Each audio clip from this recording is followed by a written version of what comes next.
ஆட்சி பொறுப்புக்கு வந்திருக்கக்கூடிய மாண்புமிகு ஜோசப் விஜய் அவர்கள்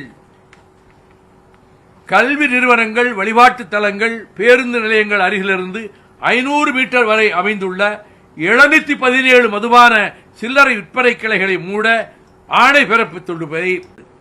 it is a good step. Vijay அவர்களும் வந்து குதிரை பேரம் பேசுறதா சொல்லியிருக்காரு. ஸ்டாலின் சொல்றப்ப கூட இந்த க்ளீன் பாலிடிக்ஸ் சொல்லிட்டு டர்ட்டி பாலிடிக்ஸ் பண்றாருன்னு இருக்காங்க. அந்த மாதிரி குதிரை பேரத்துல விஜய் இறங்கியிருக்காரு.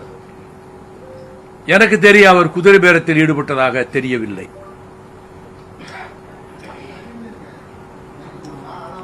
என்னுடைய கருத்து அமமுகவில் வந்த எம்எல்ஏ, ஜெயிச்ச எம்எல்ஏ, அவர் வாலண்டியரா போய் இன்றைய முதலமைச்சர் விஜய் அவர்களுக்கு ஆதரவு தெரிவிச்சிருக்காரு. இது எப்படி குதிரை பேரமாகும்?